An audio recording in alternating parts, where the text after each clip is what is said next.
Hello and welcome to another episode of the GC Sunscast. I'm your host Shane. Joining me on the line is Tom, and it's back to Metricon, and it was a great game of footy for the Suns despite going down by 10 points. So you didn't go to the game, I didn't either, Tom, because of family commitments, let's call it.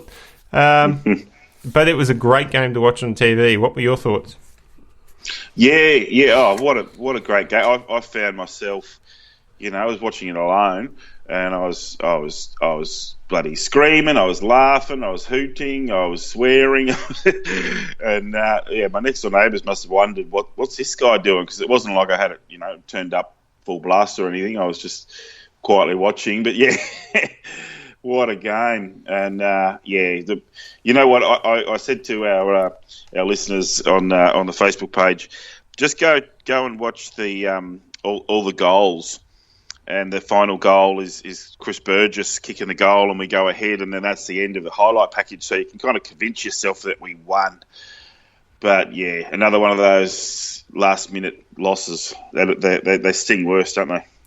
They do, but I didn't go into this game thinking we'd win, and to get that close, I'm quite happy with that, considering also there was some shocking umpiring that led to some Essendon goals not being allowed and other incidents happening. Yes, there were incidents you could argue that Essendon got goals from that they shouldn't have, but that is the life of AFL umpiring, and it's never going to be perfect.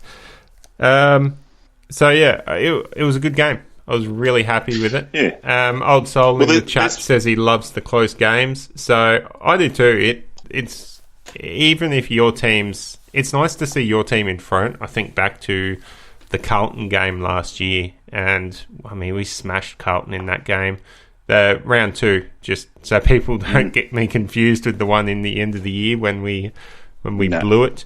But yeah, as exciting as it is to see your team up by 10 goals and playing really good footy, it's even more exciting to be trying to get over the line with minutes to go. That Fremantle game at the start of this year, that Carlton game as well, they're up there with some of the best games of football I've watched in recent memory. Yeah.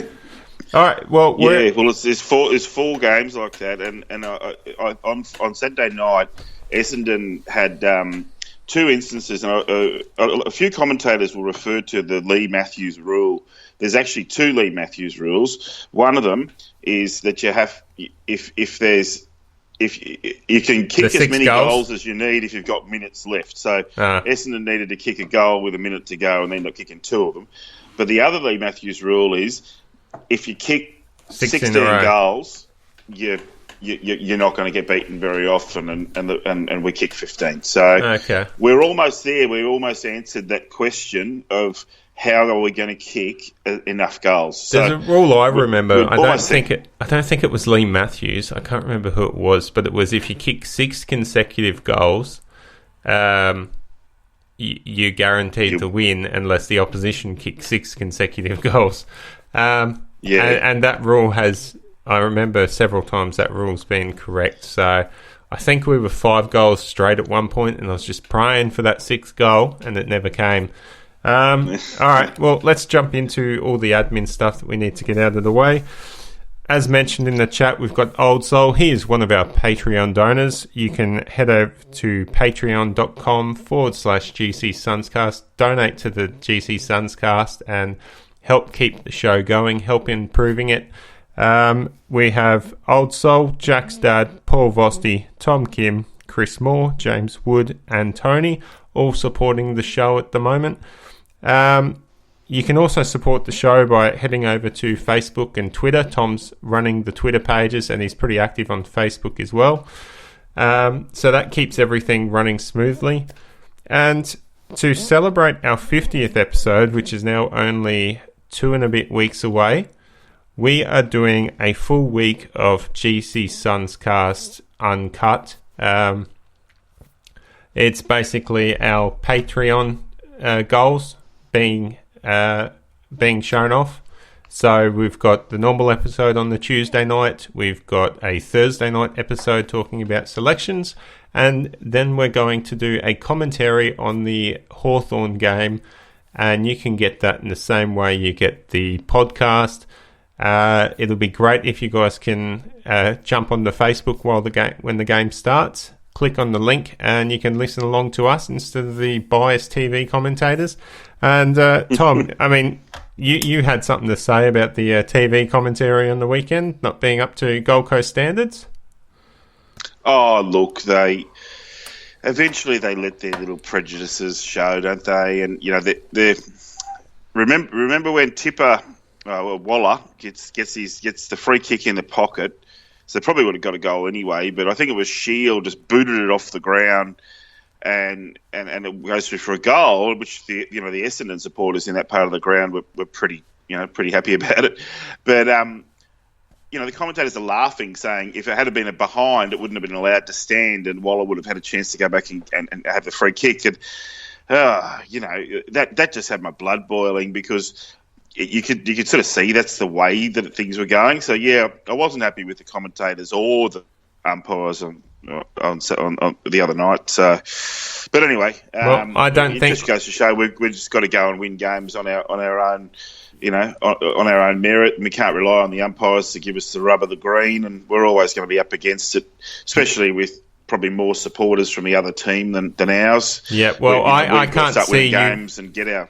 I can't see you remaining impartial, Tom. So any of our Sun supporters out there that want to tune in and hear a incredibly biased Gold Coast Suns commentary team, tune in, and it'll be great fun. You can chat to us on the chat and ask questions and interact with us, and we'd love to chat to you guys. That finishes up all the admin stuff. We have Mr. Bod's in the chat saying the supporters were as loud and animated as ever on Sunday. So that's good I news. actually saw Mr. Bod's on the telecast when they were panning across, and he had his face in his hands, and he was it was just after a Bombers goal, so he wasn't too thrilled. But that was quite funny. It's always special when you spot someone in the crowd on the telly. So yeah, that was pretty funny. All right, well, let's cruise through this news for the Suns.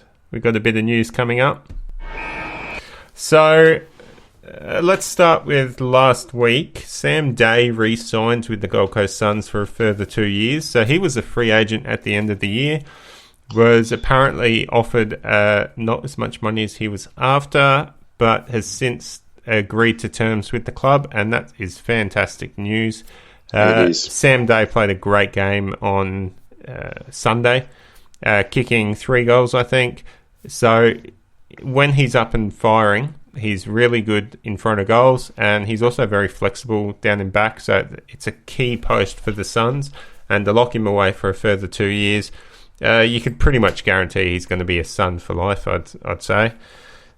Yeah, I'll say as well. And just quietly, his nephew, Will, he's not his nephew, his cousin, Will Day, is coming up in the draft this year. And given our propensity to pick South Australians, we might end up with a second Day on the list. But, that's a bit of a long shot. But anyway, good on you, Sammy.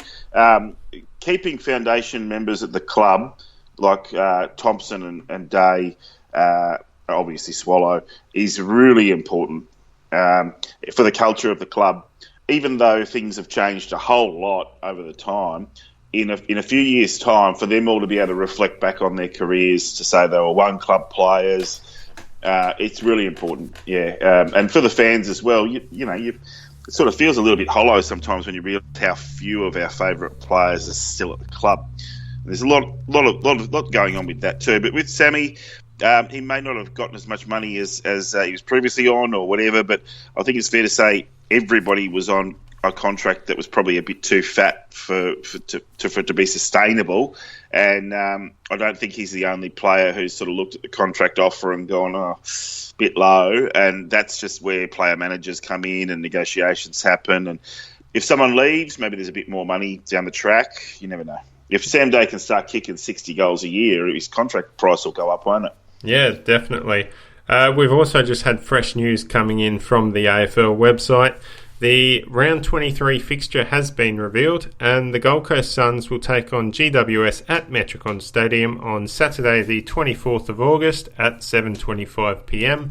So a night game to finish off our season against the highly fancied Giants. That should be an interesting game. A lot of talent running around for both clubs. Also, I'm most looking forward to the NEAFL fixture for that day, because that could be... or actually, I might be talking out of school here, because it might actually be the week before. But anyway, we smashed the Giants in the NEAFL on the weekend. But I'm sure you'll intro that when the time comes around. We will. While you're touching on the NEAFL, we'll just mention that Connor Bednarik has been nominated to attend the AFL Draft Combine. So he's the only Suns Academy player to go. Bit unusual that Gore or Ace isn't nominated, but I guess they only select the best of the best for that, don't they, Tom? It's actually the clubs. It comes down to clubs. So what it is if 4 or more clubs nominate the player, then they go. That's why it's 79 players. It's an odd number. I think last year it was 80 something. And last year Dirk Conan was the only one to go down there, and he never even ended up getting drafted. He didn't actually do too much special at the Combine either, but Bednarik's the kind of guy who you'd expect with the agility tests and all that kind of stuff. I think the reason we're not going to see Ace down there is that everyone knows that we've got him. He's going straight onto our Category B list. And with Gore, I think, as Cal Toomey said the other day, he's probably ours to pick. That doesn't appear to be interested in. But we'll see, because if 3 clubs, or maybe it's 2 or 3, anyway, if there's more than one club interested in a player, they go to the state level combine. And I think we'll have half a dozen players going there, because we've got a pretty special group coming through. And I can't imagine there's 0 clubs interested in having a look at a good small forward or a good ruckman like Conroy or whatever. So, but good on Bednarik. It means that someone's going to bid on him at some point in the 2nd or 3rd round by the looks. All right, let's move on. We've got a couple more things. And now it's time to celebrate some of the Suns that have been a standout over the last week. First of all, the obvious one, Ben King has earned a Rising Star nomination for his breakout game against Essendon on the weekend, kicking 4 goals. I think he took 9 marks. I don't have that stat in front of me. But look, he had a great game. I mean, it wasn't the fact that he had lots of possessions. He had five marks, 3 are contested, and he took 4 of the marks inside 50. He had 4 shots on goal and kicked them all. He had another goal assist for Sam Day, I think it was. And they should have given him 2 goal assists. They've given him an inside 50, but that was the inside 50 that ended up, Day went up for the ball, it spilled down to Miller, and Miller gave it to Wright, and he scored the goal. So it's probably a bit rich to call it a goal assist, really, but it was Ben King who was launching it in there. So he helped us score goals, and that's what we've desperately been missing. He was the difference between losing narrowly or losing by a margin. Yeah, he kicked 3 last quarter goals, and one of those goals was from a Mark of the Year nomination as well. So Ben King just all over it. I mean, it wasn't the greatest Mark of the Year. I don't see it winning the season. There's not too much competition for this week, so it might get up. Look, it was the distance from the ground. It was from some angles it looked like he was going into space, and from other angles it was like, oh yeah, but you got to remember they're all pretty tall guys in that contest, and he's gone 2 feet over the top of them.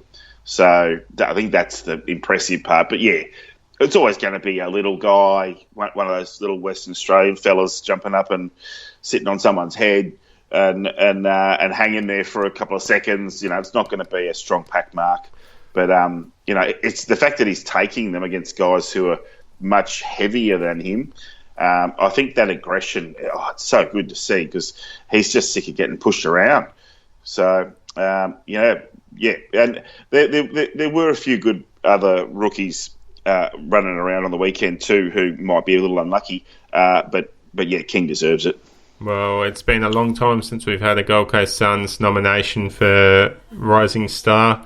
So good to see Ben King there. Hopefully we'll get to see Lukosius at some point this year. And Isaac Rankin next year, because it doesn't look like Rankin will play this year. And to finish it off, Witts has been nominated for the AFL Team of the Week, beating out Grundy and Max Gawn and all the other renowned ruckman off the competition to be the number one ruck. So great effort from Witsy, and we'll get to that later because I believe he features in both of our top 3 votes. He does. I did see another name you didn't mention there is Stephen Martin. He doesn't get as many hit outs as Witts, and he's not as productive.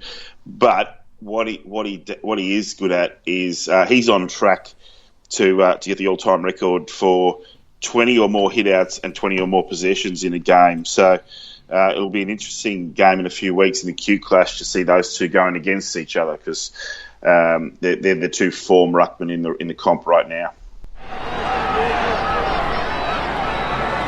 All right, Tom, that's a sign for us to jump into the NEFL report. The Gold Coast Suns, 20 goals 8, 128, defeated the GWS Giants, 6 goals 7, 43. Now, this was a flogging. It was unexpected based on our previous results against the Giants. But Gore and Nutting both kicked 4 goals apiece. Corbett had 3 goals, and Portelli and Ace had 2 goals apiece. Really great response from the Suns. Now, I'll let you talk about some of the standout players in a sec. The Suns just got off to a flying start, didn't they? I think it was 8 goals to 1 at quarter time. And that one goal came right in the shadows at quarter time. So, yeah, 8 straight to. It wasn't like 8 goals 3 or anything. It was just everything was going right. It was just fantastic. And we've had a few. We had a start like that against the Northern Territory earlier in the year, which we'd never won in Darwin, and we did. We're going well at the right time. The team never stopped either. It was just that GWS managed to sort of get the occasional goal to keep it sort of looking a little bit respectable from their end. But, yeah, the first and fourth quarters from the Suns, they were just playing lights out footy. It was just amazing stuff. And I made another little video, Shane. Did you see that one? Yeah. And I mean, that's classy. I mean, Josh Gore kicking it off balance. He is a left footer, but it's the wrong pocket to be kicking left foot goals from. Just amazing. I would have loved to have been there and actually seen it live because it wasn't captured too well on the video. So tell us about Bosey and Ainsworth. They're the big names that everyone's asking about from the NEFL. Yeah, no. Well, okay. So let's break it down. In the first half, the best player on the field was Ace. Bose was great, but Ace was just taking marks, or sometimes they just kick it in his general direction and he just gets it, you know. But in the entirety of the game, Ace sort of slowed down a little bit towards the end of the game, and other players like Josh Gore took over. Jack Bose was easily the best player on the field. Just a really sensational game from Jack. Jordan Murdoch, as the game went on, he became a really important player. He's just got such pace, and he uses his size to advantage.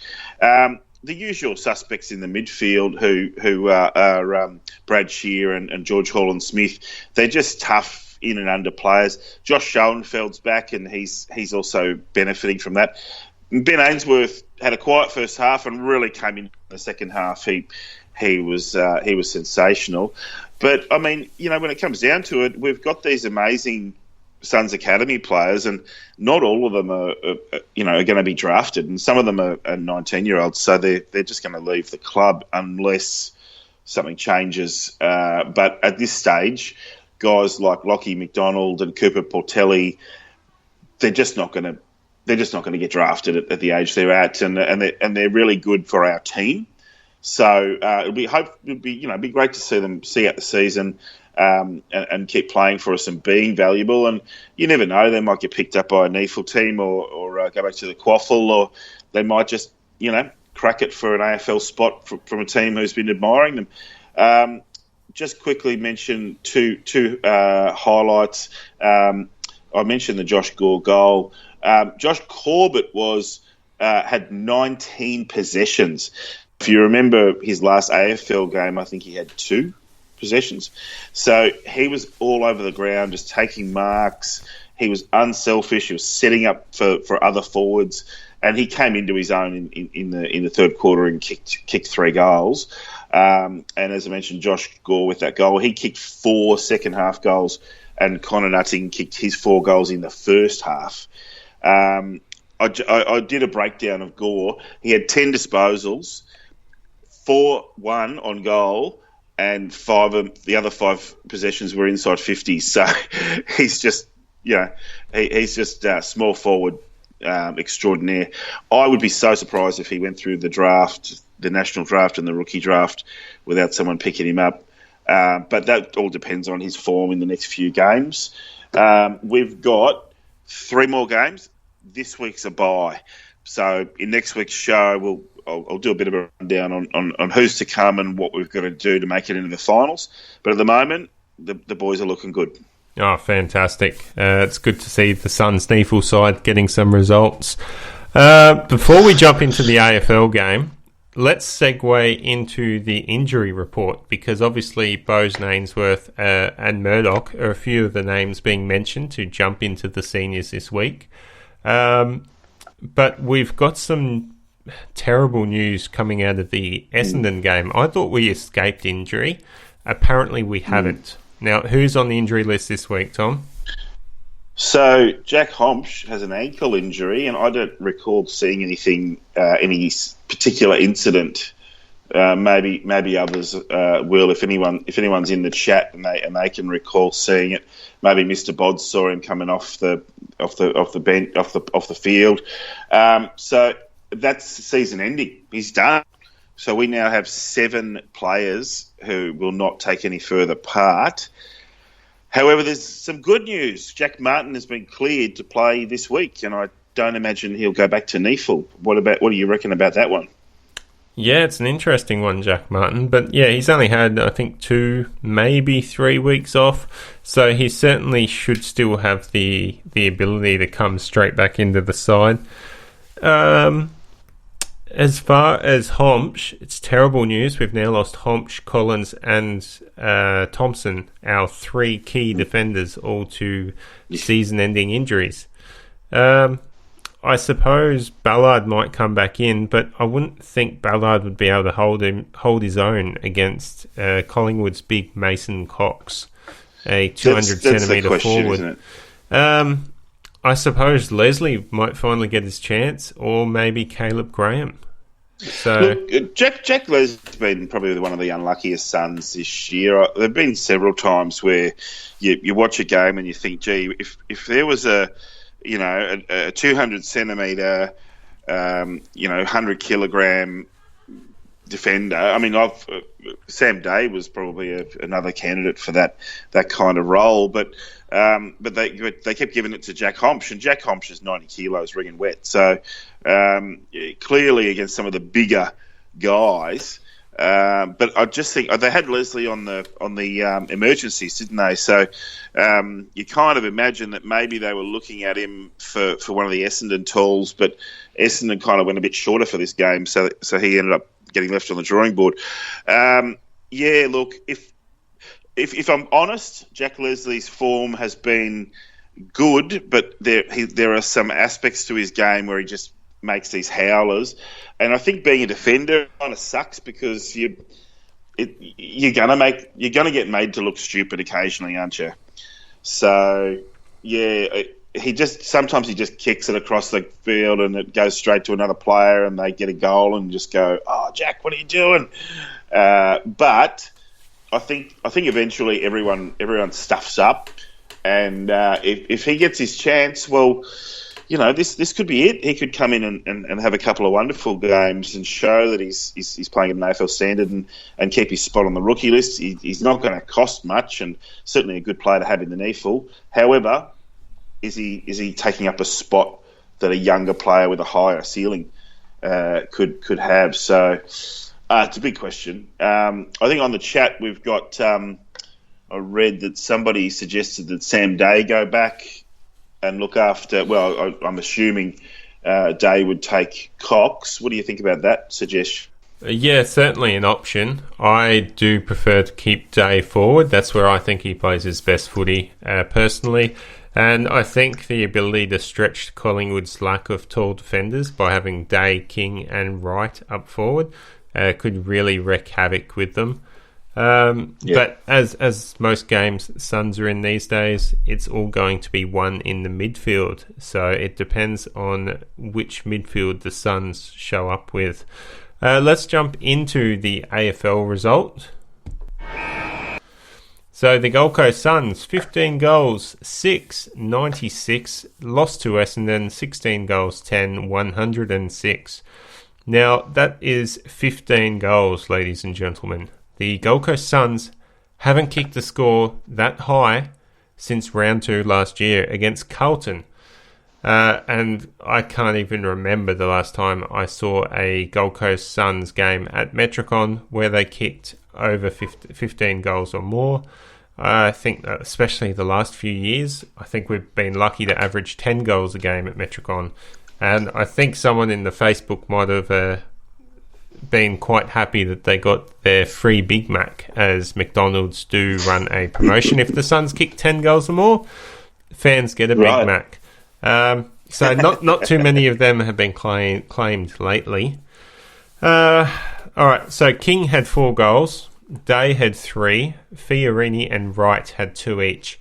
And then we had a bunch of multiple goal scorers as well with Swallow and... Oh, God, I feel bad. I'm blanking on the other Miller. Miller kicked a goal as well. You're missing out on the 2 best goals of the game. I know, right? Braden Fiorini. Now... How good were those goals? I think most of the goals that Suns scored were great because it was free-flowing football for most of the game. Yeah. And... Well, let's touch on this. The game plan for the Suns had clearly changed, and if you weren't watching the game on Sunday and you didn't see a change in game plan, then you're not watching football the way it's supposed to be watched. I mean, let's start at the hitouts. Now, Witts had a clear ruck dominance over Zach Clark, and instead of earlier this year, you'd watch Witts and he just taps the ball straight down to his feet where the midfielders can get in and try to win it out. Witts was actually trying to tap over his head and trying to get it to the advantage of our midfielders, and that's something fans have been crying out for all year. Our forwards were leading, Sam Day was leading down the guts, and you can quite often see a Ben King or a Wright sort of coming in, filling up the gap behind him as Day was leading out of it, which creates scoring opportunities when forwards do that. And the other thing that impressed me was the 1%ers that the Suns gave, or from a rugby point of view, you'd say it would be the knock-ons. Every time the ball was going to a contest, the Suns were able to knock it forward and keep it moving, and a lot of the time that knock-on effect was to our advantage, even in the air. That's not what that means. That's not what that means. I'm not a rugby person. The knock-on's the worst thing you can do in rugby league. Knock-ons in surge footy in AFL, you're quite right. I think actually this was a feature of the game that often we kind of get left behind a little bit because we just don't have that advantage from the rucks in particular. But as you pointed out, a very, very good observation. When Witts is knocking it out of the ruck and the shackles are off, let's just say that, he's knocking it clear of the contest, and you're able to get momentum, aren't you? Being able to go forward and forward and forward, even if it's not clean ball. Yeah, well, if you're moving fast, if the ball's moving fast, the opposition defenders don't have time to structure up and get a solid area defence happening, and they're too worried about their individual opponent.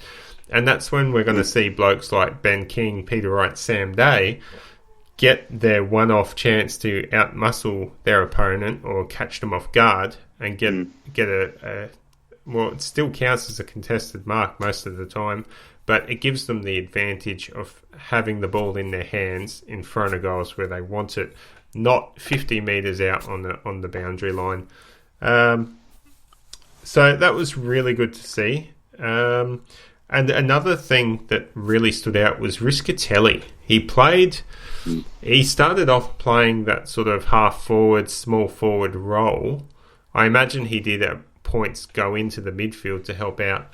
But I think we may have found the spot for Riscatelli to actually contribute on game day as he's getting older. It's the sort of position that we can have him be the general, the Luke Hodge type role, and direct players to where they go. I think he did a great job of it, and he had the smarts and the know-how to, a lot of the times, to get the ball out to the leading forwards. He just knew where to go and where the ball needed to be. Yeah. Look, you can't replace that kind of experience. And I think when he first came back from his long-term injury, he was he requested to go back to the NEFL because he didn't feel like he was playing anywhere near his potential. And I think our injuries ended up getting so bad, and then he quit. And I think Solly might have actually said to him, can you please come and play AFL because we're getting flogged. So then last year when he was playing, I think he played all bar one game, but he just wasn't his old self, and you just hate seeing that. This year's version of Riscatelli is like 3 years ago. I'm going to say it. He was cut down with his injury when he was playing probably a notch below his very best, and he's back to almost his best. So yeah, I can't see him going out of the team. I don't need him to get 30 possessions. He's not an accumulative midfielder, but he can go in and do all of those things, and that's that versatility that the coaches have asked for. So we've got guys like Darcy McPherson and Sean Lemons, who are that versatile player who can go and play in the forward line and then go and have a turn in the midfield. I'd like to see Alex Sexton doing a lot more of it, but I think he's kind of got a bit more of the deep forward. He's sort of got his role, which maybe, is there room for Risha and Sexton in there to do that? Or who knows? They certainly need an experienced player. And if Risha announced that he was coming back for another year, well, he's on the rookie list, so that's cheap. Doesn't give up a senior spot.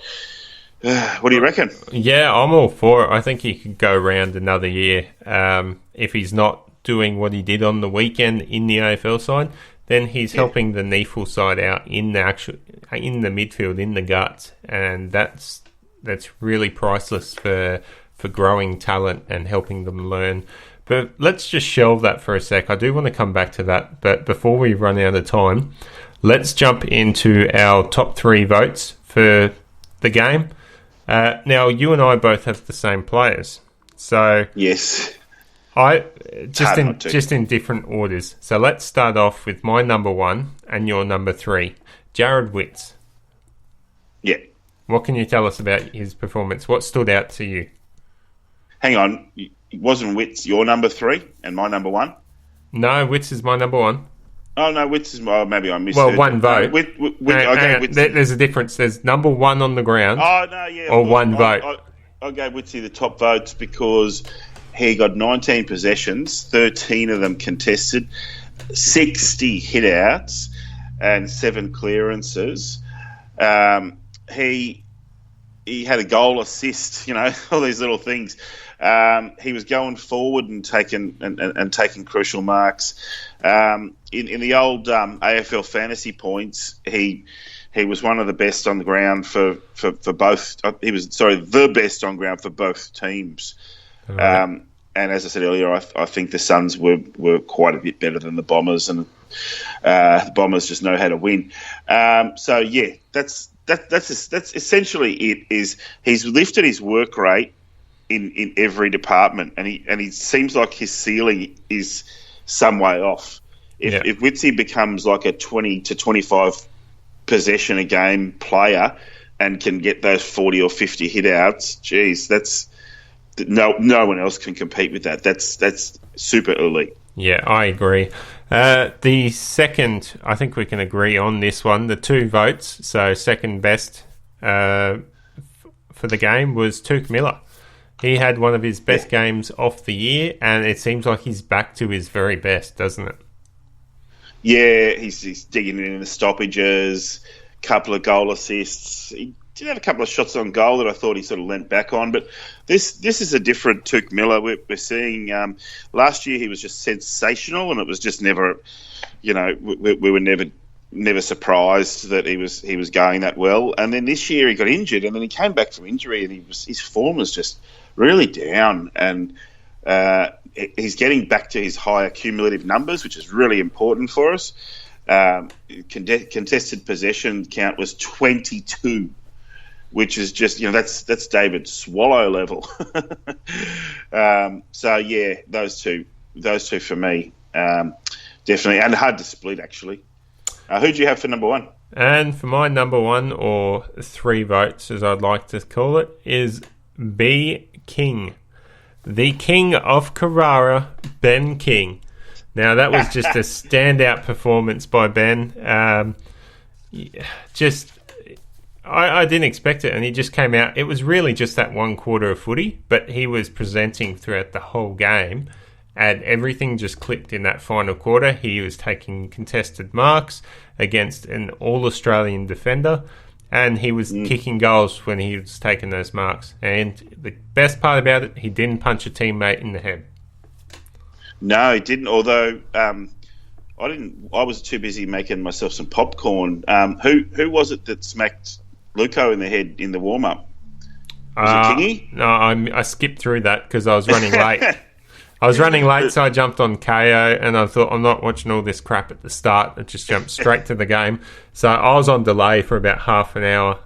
I didn't bother watching all that off stuff. Now, is there any other players you want to mention before we head off to the feature of this show, which is talking about some of the potential off-season moves?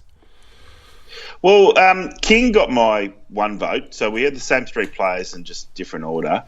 But a couple of guys who I think are worthy of a mention.